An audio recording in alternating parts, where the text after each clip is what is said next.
এ নিয়ে আলোচনার জন্য স্টুডিওতে আছেন রিপোর্টার ফারুক ভূঁইয়া রবিন। যাচ্ছি তার কাছে। রবিন, আপনাকে স্বাগত জানাচ্ছি। রবিন, সামনেই দ্বাদশ জাতীয় নির্বাচন এবং এই নির্বাচনকে সামনে রেখে আমরা দেখছি যে বিএনপি দফায় দফায় রাজনৈতিক কর্মসূচি পালন করে যাচ্ছে বিভিন্ন দাবিতে।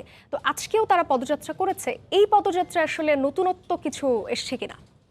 নতুনত্ব এসেছে যে নেতাদের যে বক্তব্য সেটাতে কিন্তু যে আমরা কিছু নতুনত্ব দেখতে পেয়েছি, যে এটি আসলে যে খুব সচরাচর মানে অন্য বিরোধী রাজনৈতিক দল বা বিএনপির মতো দলের তরফ থেকে আসলে যে খুব সচরাচর এই ধরনের বক্তব্য দেখা যেত না, এরকম কিছু বক্তব্য কিন্তু আজকে আমরা পেয়েছি। এবং সেই জায়গাতে কিন্তু যে তারা অনেককেই আজকের মানে তাদের যে কর্মসূচিতে সেখানে নেতারা যে বক্তব্য দিয়েছেন সেখানে কিন্তু অনেককে আসলে যে নিশানা করেছেন। তো সেই বিষয়টা যদি একটু দেখে নিতে চাই, বিশেষ করে আইনশৃঙ্খলা রক্ষাকারী বাহিনীকেও কিন্তু যে মানে বিএনপি নেতারা তারা কিন্তু যে তাদের নিশানায় রেখেছেন এবং তারা কিন্তু বেশ কিছু হুঁশিয়ারি, হুঙ্কার বা হুমকি যাই বলি না কেন এই ধরনের মানে বিষয়গুলো তাদের বক্তব্যে দেখা দিয়েছে। এবং বিশেষ করে তারা র্যাব পুলিশের উদ্দেশ্যে যে কথাটি বলেছে সেটি হলো, যদি তাদের আন্দোলনে বা তাদের কর্মসূচিতে বাধা দেওয়া হয় তাহলে র্যাব পুলিশের খবর আছে। এই ধরনের কথা কিন্তু যে বিএনপি নেতারা বলেছেন আজকে তাদের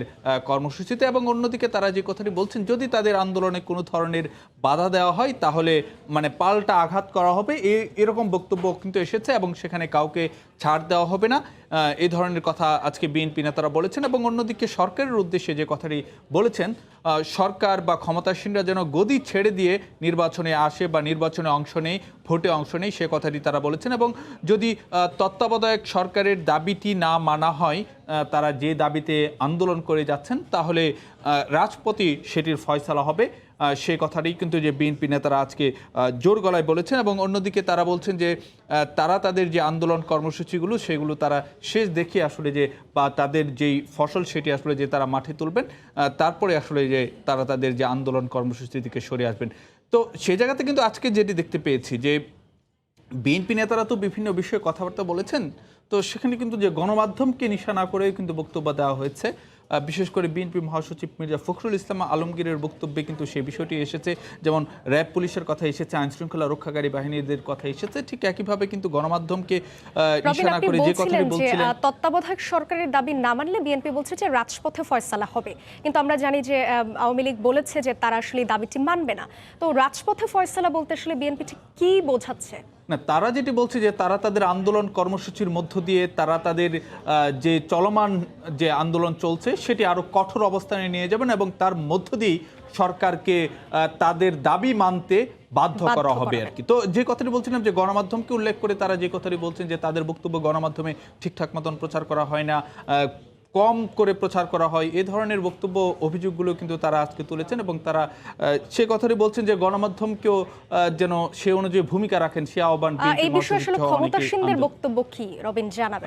সে বিষয়ে আমাদের একটি প্রতিবেদন রয়েছে, তারপরে ফিরছে আলোচনায়। দর্শক যদি একটু জানাতে চাই যে আজকে কিন্তু আওয়ামী লীগও কর্মসূচি নিয়ে মাঠে নেমেছে এবং সে জায়গাতে আওয়ামী লীগ নেতারা যে কথাটি বলছেন যে বিএনপির পক্ষ থেকে নানা ধরনের যদি হুমকি ধামকি দেওয়া হয় তাতে আসলে যে কোনো ধরনের লাভ হবে না, সময় মতোই সংবিধান অনুযায়ী নির্বাচন হবে। প্রতিবেদনটি দেখে এসে ফিরছে আলোচনায়।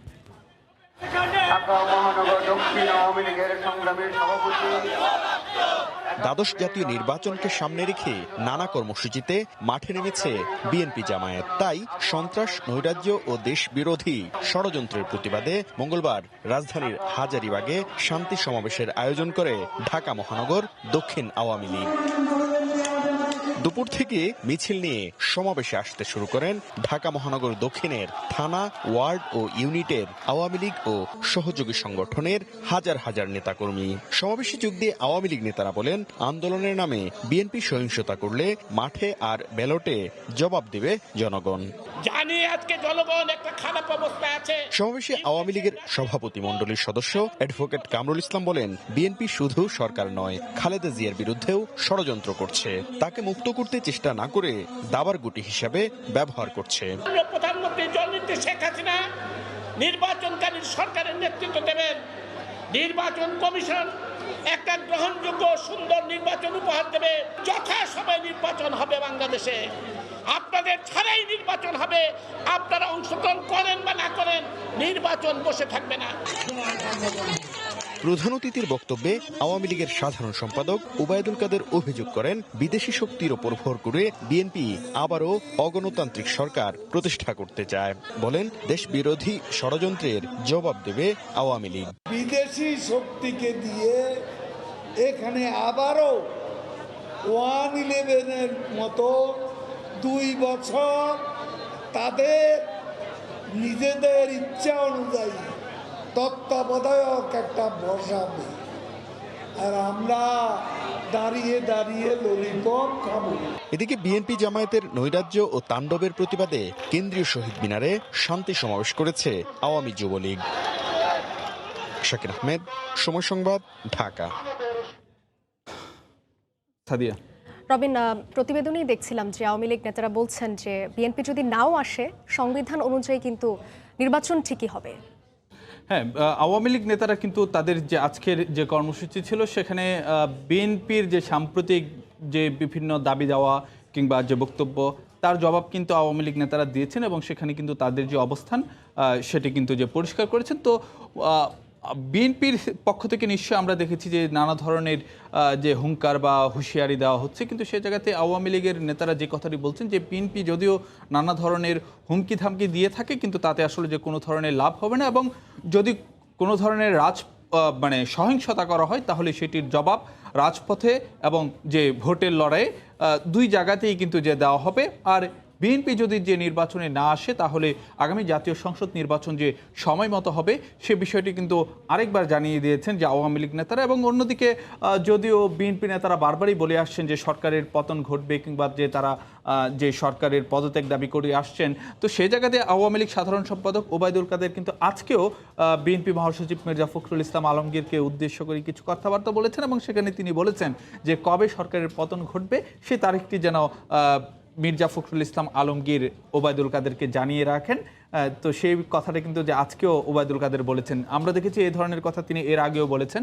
অর্থাৎ আওয়ামী লীগের তরফ থেকে যেটি বলা হচ্ছে যে আন্দোলনের মাধ্যমে আসলে যে বিএনপি সরকার পতন ঘটাতে পারবে না, তো সেই বিশ্বাসের জায়গা থেকেই কিন্তু যে আওয়ামী লীগ সাধারণ সম্পাদক ওবায়দুল কাদেরের কথা বলছেন। আর তত্ত্বাবধায়ক সরকার ফেরাতে চাইলে বিএনপি যদি সেই ধরনের কিছু করতে যায় তাহলে আওয়ামী লীগ বসে থাকবে না, সেই বার্তাও কিন্তু আওয়ামী লীগ নেতারা দিয়েছেন।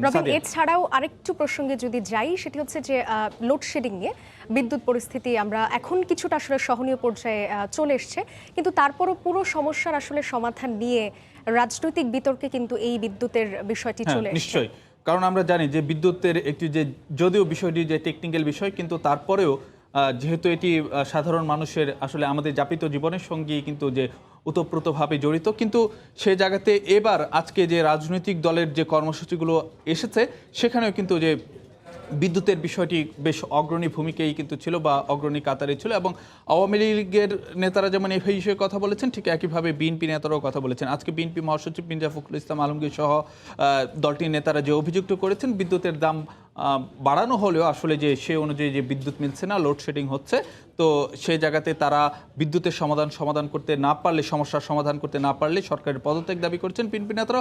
অন্যদিকে আওয়ামী লীগ সাধারণ সম্পাদক ওবায়দুল কাদের সহ দলটির নেতারা যে কথাটি বলছেন যে বিদ্যুৎ পরিস্থিতি যদিও সাময়িকভাবে খারাপ হয়েছিল বৈশ্বিক সংকটের প্রভাবের কারণে, কিন্তু সেটি অনেকটি এখন এই সমস্যার সমাধান হয়েছে।